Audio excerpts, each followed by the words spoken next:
Well, hello, Fide parents and children, and welcome to this short video where we are going to talk about life after death. Now, this sounds, like I said, very depressing topic because we're talking about death, but it's actually not, all right? And the reason why is because we're Christians, and as Christians, we believe that there is life after death. And not only is there life, there's eternal life, all right? Now, that sounds a little crazy, right? Like, you know, when someone dies, you think, oh, they died, that's it, it's over, right? Well, no, it actually isn't over. And to understand that, we have to understand the soul, right? And what that means, right? Have you ever heard of the word soul, right? Do you know what it means? Well, let's talk about that right now, all right? And to explain that, I'm going to use this balloon, all right, to explain what the soul is, all right? Now, let's pretend this balloon is a body, all right? A human body, all right? In fact, let's go through Genesis 2 to explain this too, right?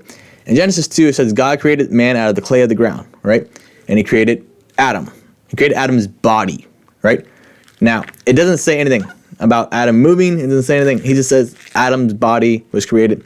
Was Adam moving? No, he wasn't doing anything. He was just there, a lump on the ground, all right? Just like this balloon, right? This balloon's doing nothing. It's just a piece of rubber right now, all right?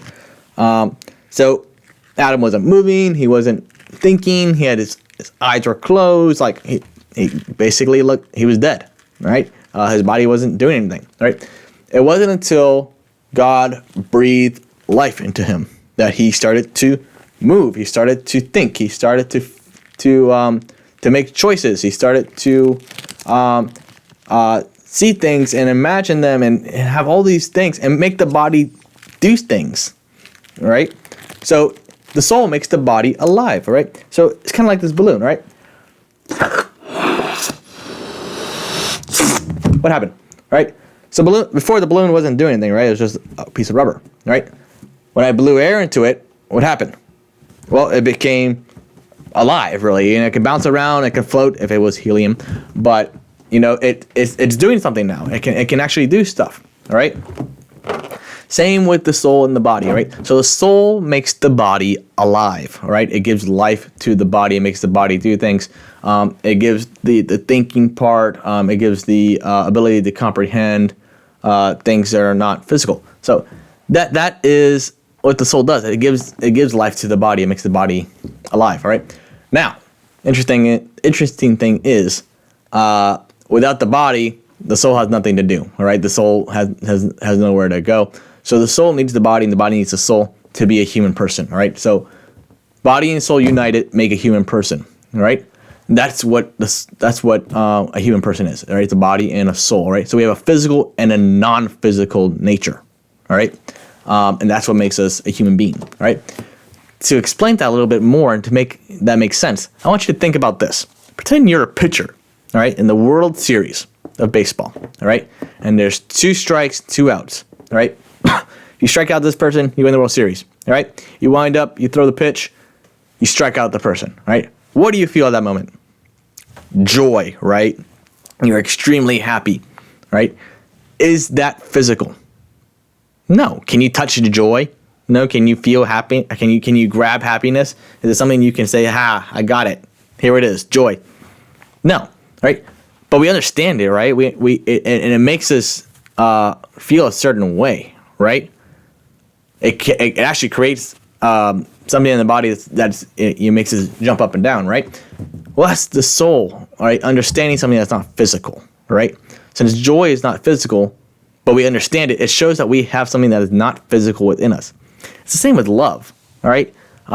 Let's say like you love your parents, right? Can you touch that love? Can you feel that love? No, you can do expressions of it. You can give them hugs. You can say I love you, right? Those are physical expressions of it, but you can't like actually grab love, right?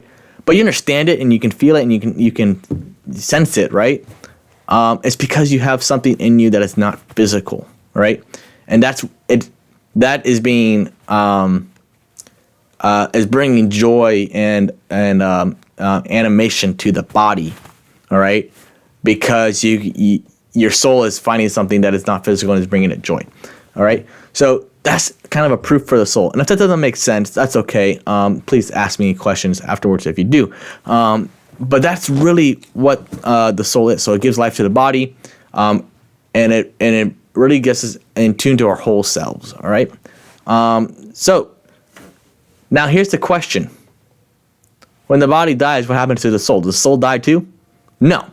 And going back to the balloon, let's say this. Let's say the balloon dies. What happened? Right? It's back to it's back to this piece of rubber, right? Did the air die? Is the air gone? No. All right? It's out here somewhere. I can't see it, but it's there somewhere. All right? Same with the soul. All right? When the body dies, all right, the soul continues to live. All right? It leaves the body. In fact, that's what makes a person die. All right, is when if the thing that made a person alive, when it leaves, it makes a person, the body, dead. Right. So the soul, all right, gives life to the body. It also brings death to the body. All right. Now, as Christians, we believe the body will return to the soul one day. All right, but we'll talk about that later. But right now, the soul, right, continues to live. All right, and it has all these experiences that the body gave it to continue its life after death. All right, and that soul will go to one of three places: heaven, hell, or purgatory. All right, and we'll talk about those three later on. And in fact, I just want to mention very quickly: purgatory is not a place; it's a place. It's a state of transition into heaven. But we'll talk about that later. But that's where your soul can go. It can go to heaven, hell, or purgatory. And continue its life forever after death, right? Now, it's important to take care of your soul, because if you don't take care of your soul, it can end up in a place of sadness forever. But if you do take care of your soul, it can end up in a place of happiness forever, all right? And that's what we're going to talk about in these next three lessons. Hope you have a good day. God bless, and I hope this was helpful.